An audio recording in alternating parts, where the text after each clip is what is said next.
Na Era do Espírito. Bom dia, ouvintes da Rádio Guarujá, AM 1420. Eu sou Edmar Almeida Bernardes e hoje apresentarei o programa Na Era do Espírito, produzido pelo Centro Espírita Amor e Humildade do Apóstolo.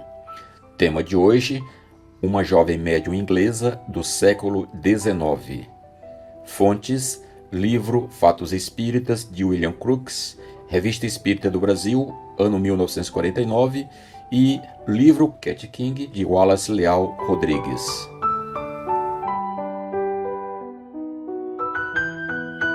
Na década de 1870, o Espiritismo estava se estruturando pelo mundo afora. Fazia apenas 13 anos que Allan Kardec havia lançado o Livro dos Espíritos em Paris.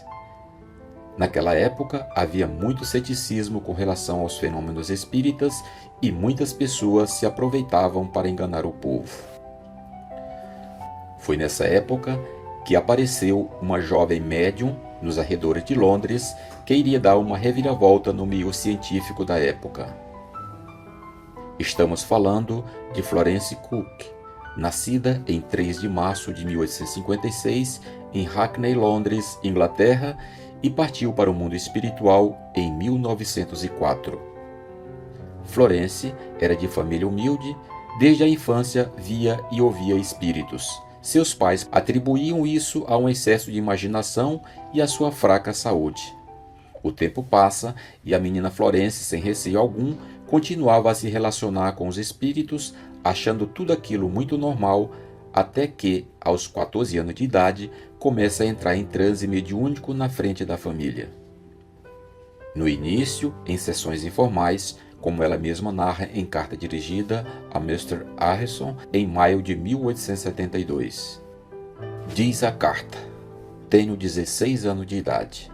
Desde a minha infância vejo os espíritos e os escuto falando. Tinha o costume de sentar-me a sós e conversar com eles. Eles me cercavam e eu os tomava por pessoas vivas. Como ninguém os via nem ouvia, meus pais procuraram inculcar em mim a ideia de que tudo era produto da minha imaginação.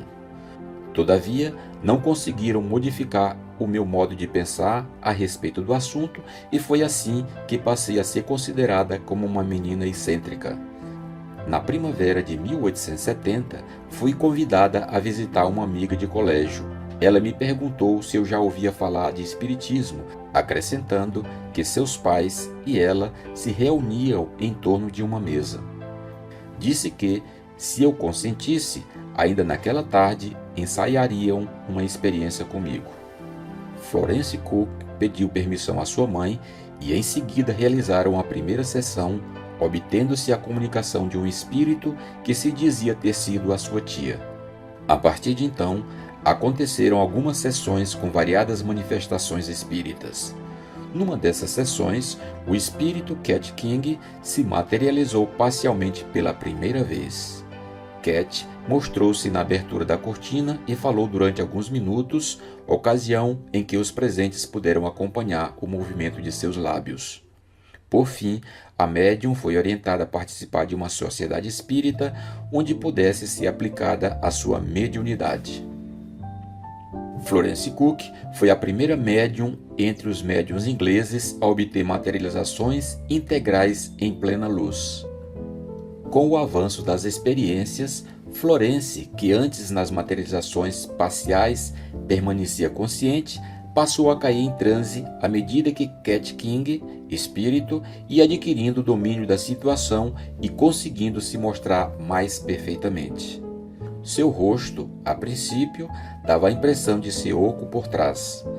Mais tarde, preencheu-se os crepes ectoplásmicos, se tornando menos abundantes, e 1 ano depois, ela já conseguia caminhar do lado de fora da cabine.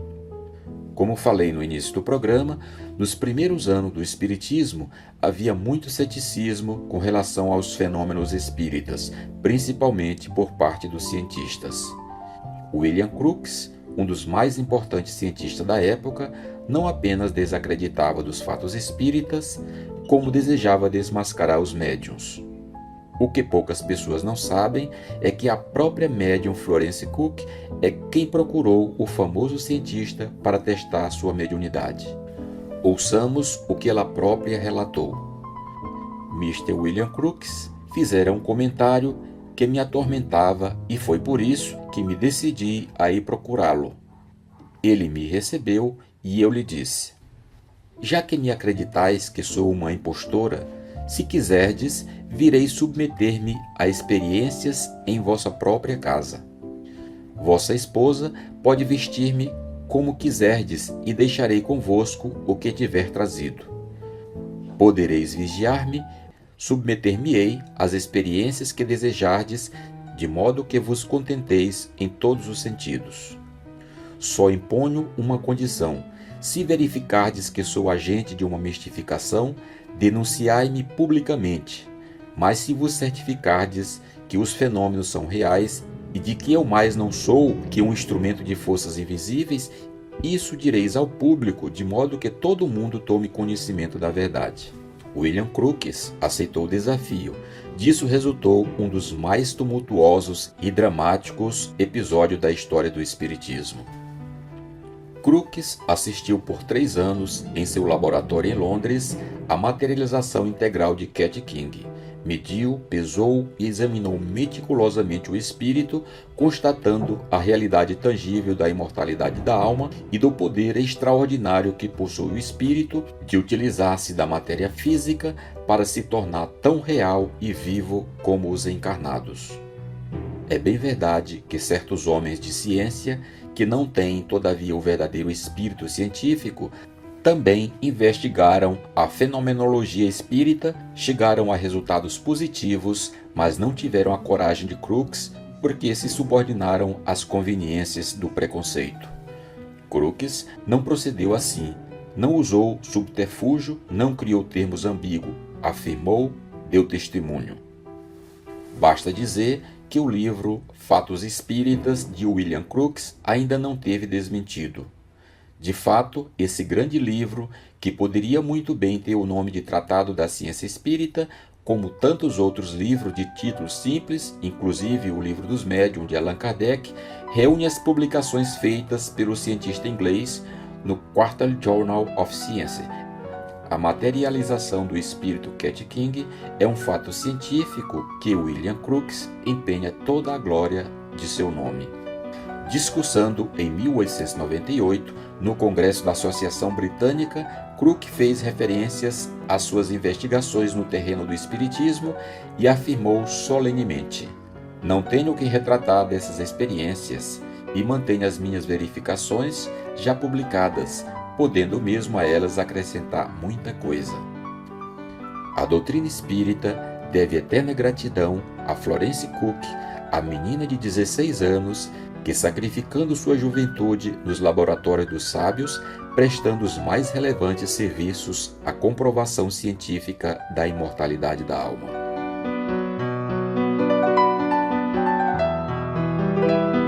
Este programa é de responsabilidade do Centro Espírita Amor e Humildade do Apóstolo. Um grande abraço aos ouvintes, um ótimo fim de semana e até o próximo sábado.